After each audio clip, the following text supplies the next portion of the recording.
everybody, and welcome back to another episode of The Male Perspective. I'm your host, Lana Reid, and today I have with me a gentleman by the name of Matthew C. Horne. He is an author, speaker, TV personality, and quite a few other things, but I am excited to talk to him today. He's got a new book out called How to Be Appealing to the Successful Black Man. Well, first, before I get into that, first and foremost, welcome to the show. Thank you for making time for me and hanging out and talking to me today. I truly, truly appreciate it. Yes, and thank you for having me on today. Now, let me get into this book because I have 30 minutes to talk about this. Black relationships have always had its dynamics going on, but today it just seems very interesting, let me say that. But this is a very triggering topic for a lot of people. So hopefully me and you can get away today without any scrapes and bruises and learn here. But let me start by saying that as I was preparing for today's show, like I do most time, I was going through your Instagram and listening to the videos that you were doing in reference to the book. And I heard you talk about a few terms, and I want you to define it for me. The successful man, sexually attractive man, and quintessential man. So if you could you unpack what that is, what that looks like for us? Okay, yeah. The first one you said was the successful man, right? Mm-hmm. Yeah, the successful man is a man that has a vision beyond where he is. He's never satisfied, no matter how high he has climbed the societal ladder in terms of his accomplishments, his material possessions, his education, his accolades, and everything that surrounds him. A true successful man is living from the inside out. He's not allowing society to determine his level of success. His happiness emanates because he lives from the inside out. So he is a man's man. He's true to himself. He impacts the world and the space around him, and the world and the space around him does not impact him. Okay, the sexually attractive man ultimately is the quintessential man. They're one and the same. The sexually attractive man is the man that women physically desire. And it's looks are always subjective. So not every woman is going to find this man extremely sexually attractive. But if he presents the right version of himself to the world, if he's groomed, if he's reaching professional heights, if he's personally at peace, if he's just and recognizable, upwardly mobile, very attractive man, then enough women are going to see him as a very sexually attractive man. But to be the quintessential man, you have to also be a sexually attractive man that women desire more with. They want a future with. They want a relationship because, like I said in my videos, you can have a sexually desirable man, but he doesn't have the characteristics that make you feel safe to build a life with him. So typically that's the casual guy because you're attracted to him. You keep him in a compartment until you meet the quintessential guy. Okay.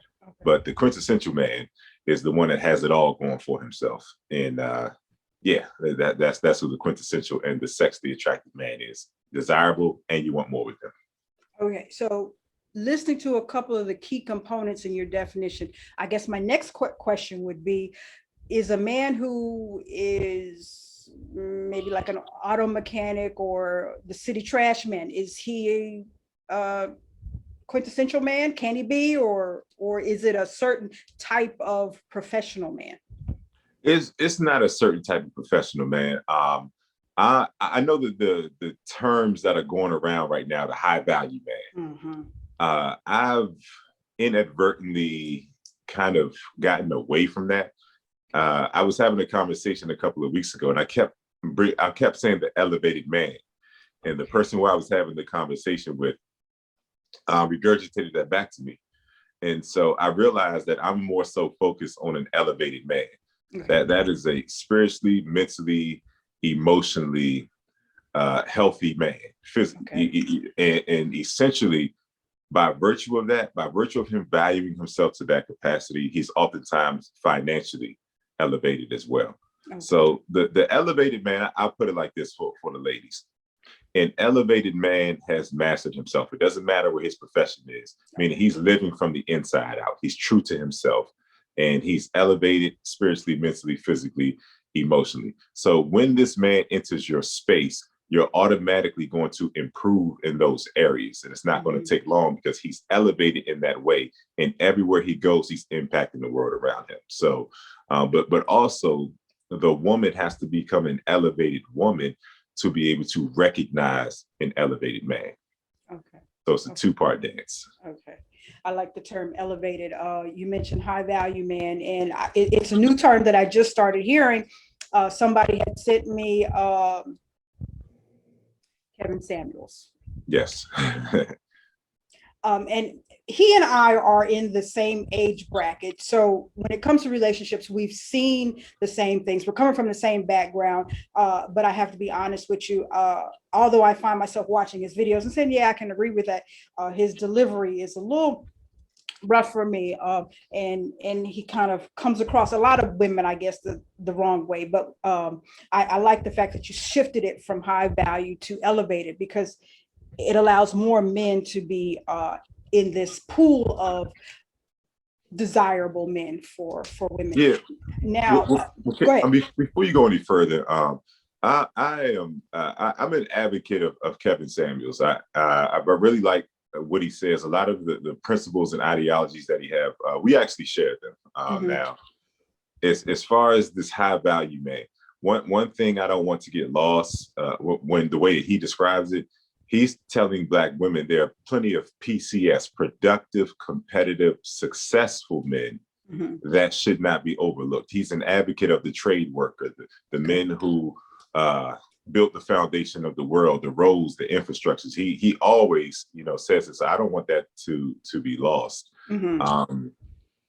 But yeah, with him, I've seen a lot of women actually adhere to what he's saying and actually begin to get marriages and things like that. So me being, I'm not as old as him. I'm in my 30s. But I am, quote unquote, the high value man. I don't have any children. I'm 6'5". I'm in shape.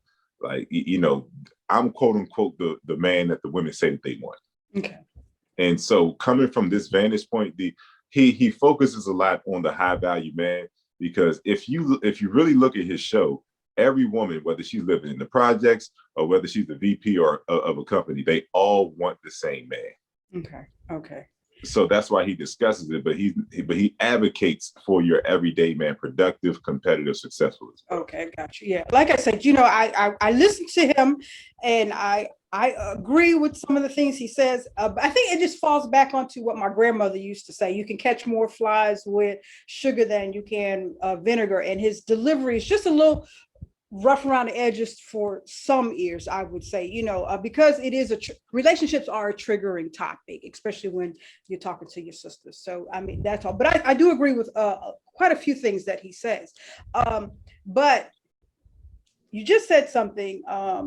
You fit when you have a list of what is a high value man, what is an elevated man. You fit all those. You check off all those boxes. But sometimes we have men in our circle, and I'm pretty sure you have some men in that you've experienced, they might not be in your circle, that are running around saying that they are high value or elevated men, and they are not.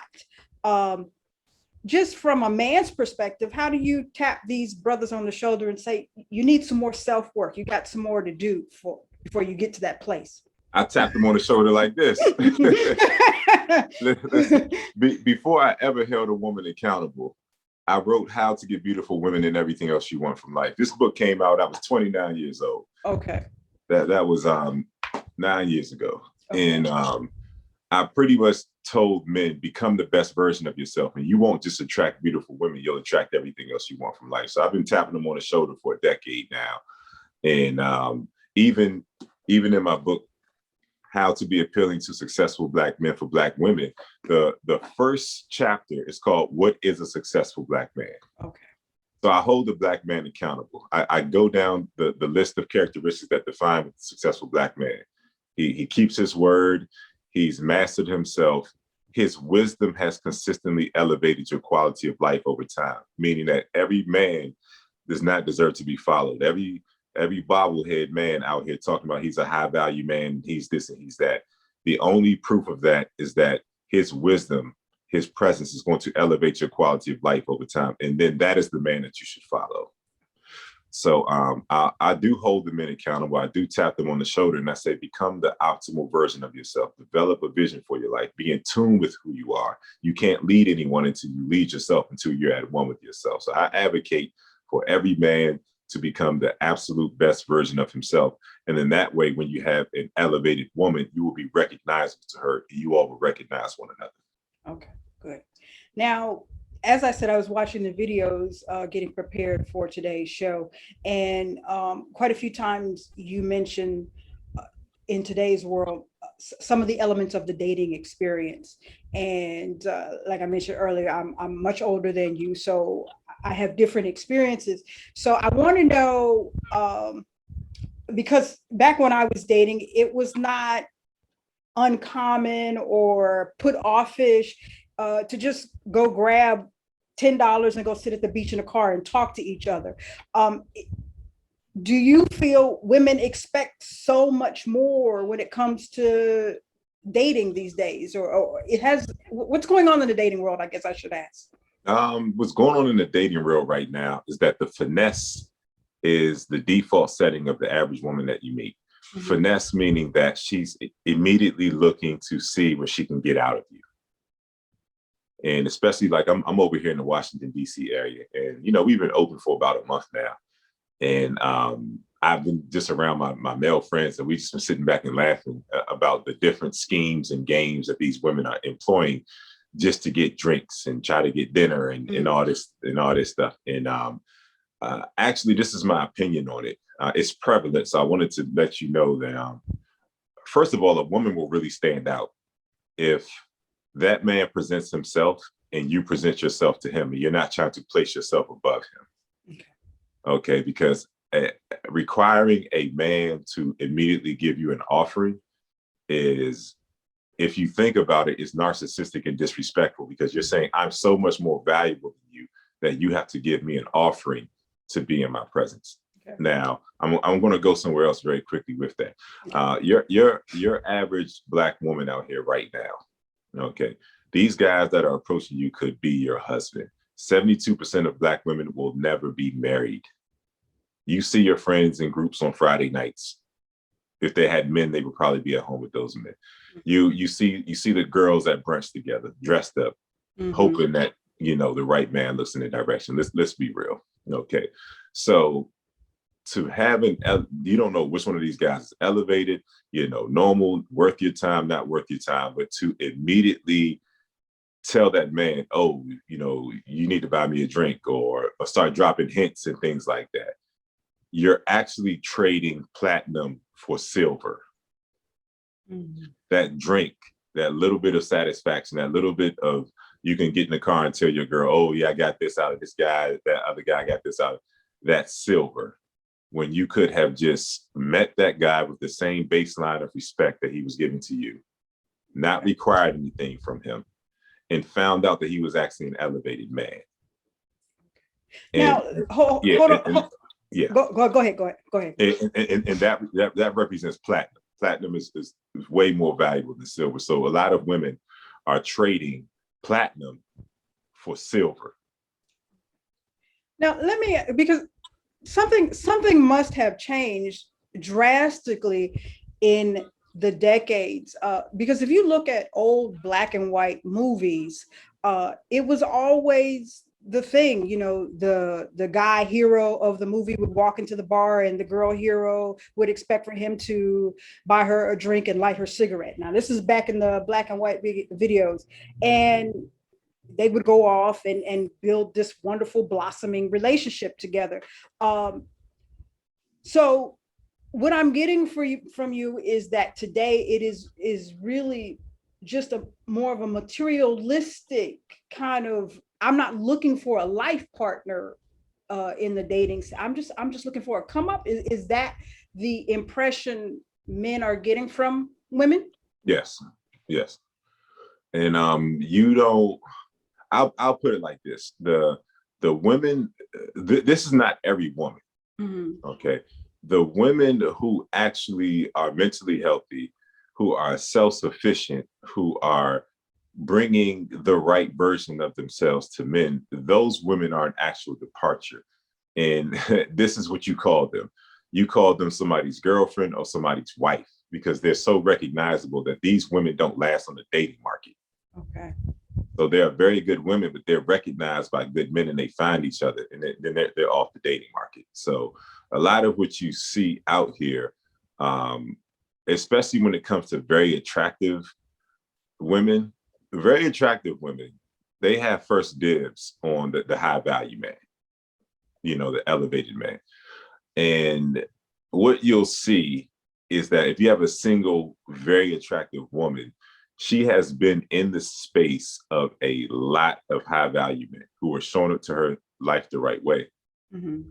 But they all saw enough where they departed.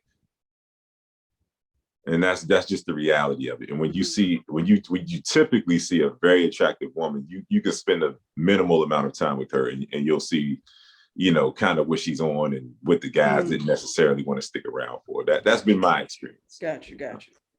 But this is the other side of it. There's also moderately attractive women, who keep themselves in shape, who show up to men the right way. And you'll see them walking down the street with a very attractive man, Black man. And then you'll have those extremely gorgeous women giving her side eyes and having question marks in their mind, like, why did she get with him? Because if you have an elevated man focuses on his quality of life because he's created an elevated quality of life for himself. Mm-hmm. He's been through everything he had to cope. He's overcome his struggles. He's reached his respective mountaintop. He would rather have a moderately attractive woman who's not combative, who's easy to be around, who's mentally healthy, who genuinely loves, cares for, and is concerned for this man. He would rather have her than the extremely gorgeous woman who's narcissistic, who thinks the world revolves around her and has an inability to see beyond herself. Now, what are you looking for? Because you're 30, right? You're 6'5", professionally stable and everything like that. It just seems like you should have a plethora of women to say, okay, she's the one. What are you looking for personally? I want to present a reality to you. Okay? Well over 50% of divorces, marriages end in divorce. Mm-hmm. And when you look at couples, how many happily married couples can you look at? Mm-hmm. Most people can't really name that many. Okay, so most people do it wrong. Let's be very clear about that. Okay, I've been blessed to have experiences with women, learn a lot, learn how to identify certain things, good and bad, and I've been blessed to create a quality of life that represents an exactness of exactly how I want it to be. So to answer your question, yes, I've had many women that I was theirs to lose. They were attractive, they had things going for them and this and that. But at the end of the day, time and vulnerability is going to reveal the truth of any person. And when you start seeing certain things, you can't unsee them. I got you. And you weigh that against your quality of life. And here I am. It just seems so, it just seems so much more difficult today's times. And I mean, for me, it's heartbreaking because, we are built for partnership, and it just seems like we have locked horns and committed to being more of a battle, a fight with each other versus finding, because it's never going to be perfect, but finding partners with imperfections that we can still grow with, blossom with, and build with. And it's just so very heart-wrenching to me because I think that's part of our healthy journey is to find somebody to walk this path with. But I don't know. I want to talk about something else. You mentioned that women respond with a certain rhythm cadence and movement when they feeling a dude? How do we respond to you to let you guys know that I'm kind of feeling you? Okay, there's typically no barriers. Women accommodate. They even move the ball forward if you're not moving at the pace that they want you to move, if they're really interested in you. A certain rhythm cadence, that is compliance. You know, she's not fighting you, or you're trying to make plans, she's making herself available. She's keeping her word. She's not playing games. And typically, when a woman does that, it's indicative of the fact that she's really into you. Okay. Yeah. Okay. So does this go into that taboo word, submission? Women being submissive in relationships? Well, submission. Yeah, you say that is a very taboo word right now, especially in the climate. Mhm. But submission is natural when femininity encounters true masculinity. Mhm. That's why I said every man is not worth being followed. You know, a part of following is submitting to. And once that man has proven that his wisdom, his presence, his guidance has elevated your quality of life over time, he is then to be submitted to, because now you can trust him. You can Mhm. trust him because your life is better since he's been there. Okay. So that's the man that is to be submitted to. But you know, even before you determine that and you just meet a man, the bottom line is that if he's giving you a baseline of respect, just give that back to him. That's the healthy start right there, where you all can Mhm. put one foot in front of the next, like the games, the power plays, and just all of the silly stuff that I'm speaking from the vantage point of the elevated Black man. All of the unnecessary, silly stuff it's a turn off. Okay. It's not necessary, and just believe in yourself enough that you don't have to do anything extra. You can just present yourself just like he's presenting himself. And the bottom line I would recommend is to, even if you don't encounter many elevated Black men, the most advantageous thing that you can do is to prepare yourself for him. You mentioned silly stuff. Now, a part of it, I guess, is, you know, just expecting a man to buy you a drink. And please forgive me, because I've been out the game for so many years. What kind of silly stuff is it that, you know, you're in the club and or you're out there? What are women doing that is considered silly stuff? Just playing games, you know, flaking on dates, you know, after you Oh, all make plans. Uh, you know, actually telling a man, you know, when the Black man is, he's actually in, he actually has the leverage. Okay, if you have a braid together Black man, okay, especially, you know, he doesn't have any kids, he's educated, he's stable, he doesn't need anything from you. Okay, you know, sometimes it's kind of hard to come across this guy. Okay, mhm. the silliest thing you could do is approach him as if you are the more valuable commodity in the interaction, because it makes no sense. It's going to show him that you have no logic and no reason. Mm, The Black woman is the most unmarried woman on the planet. mm, If you meet a very together Black man that you're actually attracted to, because you don't have to be attracted to the man just because he's together. I'm talking about the man that you're actually attracted to, that quintessential man.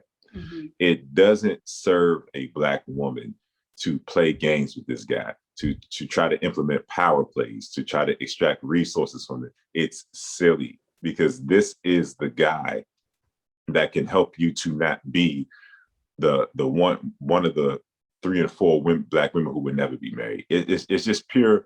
It's just time for Black women to humble themselves and understand that, you know, it doesn't make sense to approach a man as if you are the prize. Inspire that man, give him a great experience, and he will designate you as a prize. And I just want to be clear, you're talking about when we run into quintessential men, not just any type of man that we should humble ourselves for, right? I mean, No, the thing is, any man, even if you're not interested, like you want to be a pleasant woman, mhm. that goes a very long way. Yes. Okay, so even if you're not necessarily interested in the guy, and the guy doesn't have to be this quintessential man. I put that in my last video, part 4 of the Sexually Attractive Man. And I talked about a young lady who I knew who saw all of her 30-something-year-old friends, lower their expectations. Okay. He doesn't have to take me on the vacations and blah, blah, blah, and all. They in this area, guys with money, you have dope boys, you have entrepreneurs, you have scammers, and maybe high paying job, type of guys and stuff like that.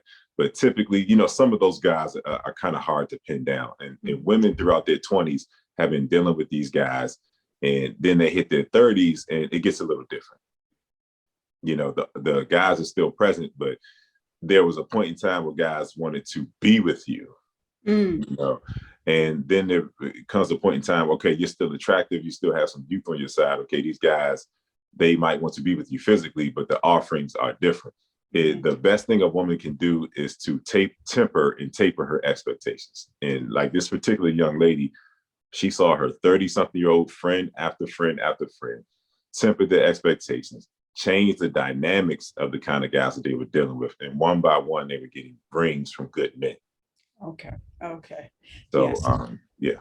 Because I think sometimes, and this goes both ways, men and women, you get the message that you should maybe lower your standards or your expectations, but then you're accepting partners that are of no value in any area of your life at all. And I think that's a dangerous zone to be in. And then, we also have to take a look at ourselves, because I've sat in conversations with women and they're like, I want a man, A, B, and C. And I'm like, well, you're not A, B, and C. So why would he be attracted to you? You're asking for something that you're not bringing to the table. And sometimes I think, both sides, we have unrealistic expectations of what we can catch in the first place. I'm with you on that. Yeah, I'm with you 100%. Expectations can be grounded in delusions, or expectations can be grounded in reality. Your level as a man or a woman, but your level is the consistent type of men who circle around you like a shark. That's your level. And, that's where, the whole, I guess you want to say Kevin Samuels thing is so controversial. He's telling Black women, where is this man? You want this man with this laundry list of expectations. You never even dealt with him a day in your life. You're around him, you in arm's reach, but you can't even touch this man. And he's trying to, and myself, I'm trying to give Black women a realistic picture, because the ultimate goal is marriage. And if a woman can just accept, the level that she's playing on and deal with those men, that she has a better chance of getting that type of man. But also, if you want a certain type of man and that man is nowhere near in your space, he's out there, believe it, because you can see him even though you can't reach out and touch him. There's nothing wrong with learning what that man is looking for. I gave you 19 chapters to show you what the elevated Black man is looking for. There's nothing wrong with acknowledging that your way has not gotten you anywhere near the kind of man that you want. Learning from elevated Black men on what we're looking for, and adopting and changing your way of doing things to make yourself recognizable to that kind of man. So let me say, you get a woman who comes to you as a client. She wants to be coached, and she says, Matt, right now I'm a sister from the projects, or I'm a sister going to community college, but I want to work on me, and in a few years I want to get a successful, elevated, professional man. What do I have to do? What she has to do, she doesn't have to wait. Because I'll put it like this. An elevated man already has his life established. He's looking for, in her case, she's young. So youth and beauty will be on her side. And in addition to the experience that she can give a man, can she be mentally healthy? Can she be consistent? Can she not play games? Can she be easy to be around? Can she be non-combative? Can she be teachable? meaning that even if she hasn't had a sound woman or sound women in her life, can she recognize the man that's in front of her, the magnitude of the man, his impact in her life, and relegate her way of doing things to actually considering what he's telling her, what he needs her to be for her to be compatible. And it's not a dictatorship. He's actually going to tell her some things that's going to improve every area of her life. I would just tell her, get the wisdom now. You know, she's at the most powerful point in her life in terms of marriage, securing that high value kind of man that she really wants. Get the wisdom now and implement the wisdom, and don't worry about where she is on the social ladder, because that man is he's more concerned with an experience rather than your material possessions. That man can have that 34-year-old woman who has moved up the corporate ladder. She's making six figures and she walks around. She has masculine energy. You can't tell her anything. She's better than everybody around her. He will, push her out of the way to get with the 23-year-old gorgeous barista at Starbucks if she's pleasant and easy to be around. Okay. Women in their 20s, 30s, men in their 20s, 30s, do you think people still want to get married? Is that the end goal these days, or are people just happy just kind of dating? Yeah, people want to get married, and marriage a lot of times is not an intentional act. Marriage happens because you've been captivated.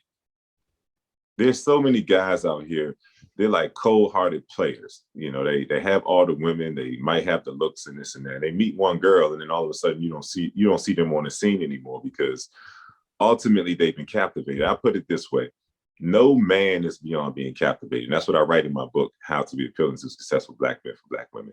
The example I use is Idris Elba, who was termed the most desirable Black man on the planet. Okay, I think that was People magazine. Mm-hmm. Okay. Essence magazine interviewed Idris Elba, some years back, and they asked his thoughts on marriage. And he said, marriage is an institution. I have my kids. I've done it. It's not for me. And basically he said, I'm Idris Elba. I'm hitting everything moving. I'm the sexually desirable Black man. I'm Black Bond. I'm Idris Elba. He's like, why are you even asking me this question? So, and then some months later, he's overseas shooting a movie. The set wraps for the day, and he ends up to unwind at a piano bar. He locks eyes with the East African goddess. And when the movie premiere came out, at the movie premiere on the red carpet, this East African goddess was on his arm. Mm-hmm. A year after the Essence magazine interview, where he said marriage is an institution, he has no desire for it. He's engaged, he's married. Mm-hmm. So what that shows you is that it doesn't matter what people are looking for, it just matters what they encounter. If you're a man or a woman, show up as the most elevated version of yourself, the most recognizable and desirable version of yourself, and you will be recognizable to the person that you truly desire. And they will see enough in you that you will be their final dating destination. It's not about what you want. It's truly about what's in front of you. Okay. So before I go, I want to ask one more question. So I asked you, what coaching advice would you give to the woman who might not be on the professional level, to acquire a successful Black man? But a lot of times I hear Black men say that women who have achieved, who are successfully at this level, they've been taking care of themselves, independent for so long, that they are more difficult to deal with. What advice would you give to that type of woman seeking a partner, seeking a successful Black man? I would tell her to operate from a place of logic and reason. Focus more so on the experience that you can give this man, as opposed to placing your identity in your accolades, degrees, and material possessions. When I say logic and reason, I'm going to say something very simple. Okay. You want a man, a high value man that's educated, that has money, that has financial stability, that has proven that he can be self-sufficient over a period of time. Okay, you want the man to have that, but you can't impress him with that. You can't impress the man with something that he already has. Mm-hmm. So when a woman puts her identity in her material possessions, then if that's where her identity is, first of all, that's never a good place to place your identity, man or woman, because the material world is fleeting. You can be up 1 minute, down the next. What's going to last is you. Become the best version of yourself. Take that master the person that you have to take through life every day. That's what's going to be recognizable to an elevated man, because even if that man has all of those material possessions, if he's an elevated man, he understands that he's not defined by those things. He's who he is in his core. So develop your core, be easy to be around, be non-combative, find peace. That's chapter 6 of my book. Be his peace. You can't be someone else's peace until you become peace. Resolve the trauma. Reconcile the bad relationships. Learn what your part was in things not working out in relationships before this man. Elevate, learn, grow, elevate. When you elevate, you go higher, meaning that you can recognize things better and faster, so you can choose the right kind of man. Gotcha. That would be my advice. And I see it play out so often.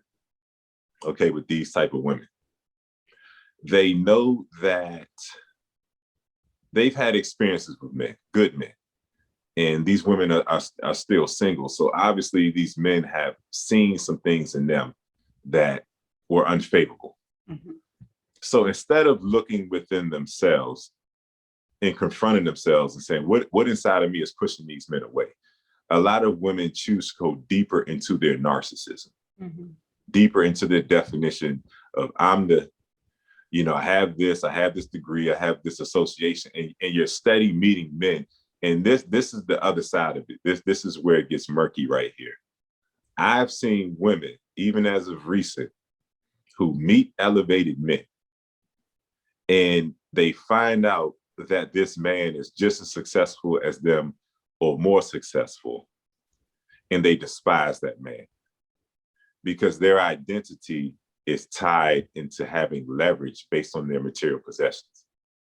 If your identity is in the material world and you meet a man that has just as much as you, you're neutralized. But that's still yeah. So they don't want the power couple thing? Isn't that the power couple? It's not about they. See, this is the thing. Okay. If a woman's identity is in the material world, okay, that means that's where her value is. So if she meets a man that has just as much as her or more, then in her mind, she loses her value. Typically, those kind of women want a guy that's a notch or two below them, so they can feel like they have leverage over the guy because their value is in the wrong place. If your value is in yourself, who you are, the person that you're bringing to life every day, then you will understand the value of giving that elevated man that you really want an experience. He doesn't care about your material possession because he already has that. He is looking for an experience, a peaceful, elevated experience. But you cannot give him that until you become that, until you become a peaceful and elevated woman. So that's my advice to the woman you just described. All right. So we need to do some self-work. And, one of the things I advocate is finding peace. Life becomes so much easier in all of your interactions, whether or not it's your romantic relationships or just the cashier at the grocery store. But when you find peace in life, everything starts to fall in place. So, I think you mentioned something that a lot of people don't do. They don't do a lot of self-work before they enter into these romantic relationships. And I think that would alleviate a lot of this chaos and this mess that we're seeing today. Nobody wants to work on themselves. Nobody wants to sit in the corner and look at, what toxicity I'm possibly bringing to this situation. So, that's it. So let me do the random question here. I feel like we could talk a little bit more. This topic, Black relationships, is a topic here. Sometimes women don't want to hear it. Sometimes they do. You got bodyguards out there in DC? I got angels. Okay, that's it. I was going to say, because some people may like, I heard you. I got something to say to you. Oh yeah, that's been happening for a long time. Oh, okay. Okay. When it comes to toilet paper, is it over or under? let's say over. Okay. Okay.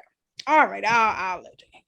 So, Mr. Matthew C. Horne, where do we pick up the book? Get some men and women can come to you for coaching in their Yes, they can. Okay. Yes, they can. Okay. So tell us how we pick up the book, how we connect with you, and get some more information here. Okay, you can pick up my latest book, How to Be Appealing to Successful Black Men for Black Women, at www.matthewchorne.com. And you all can, if you desire coaching, if you want the optimal experience with the men or women, you can email me at matthewchorne23@gmail.com. If you want to stay connected, let's stay connected on Instagram at Matthew C. Horne, or at Twitter at Matthew C. Horne. Okay, so you're a real life, what's that movie with Will Smith where he was going around? Yeah, so you're a real life one, one of those. Awesome. Yeah, like, well, I'm a keep my eye open for you, because like I said, this is a very triggering topic for some folks, but we got to get it together some way or another. We got to work this out, because we are built for companionship. Everybody wants to have that go-to person where you can that makes life a little bit easier for you, where you can lay some of the weight down. So hopefully figure this out. I just love seeing people in love anyway, so that's all part of the process. So, dear, I thank you for hanging out with me. I wish you much success. I am praying for you and supporting for you in the work that you're doing, and many blessings to you. Many blessings to you as well. Thank you very much, Sister Reid. And I had a great time, on your show today. Oh. And I just want to say thank you again. I'm very appreciative. Awesome. That's all for this week's episode of The Male Perspective. I'm your host, Lana Reid, and I will see everybody next time.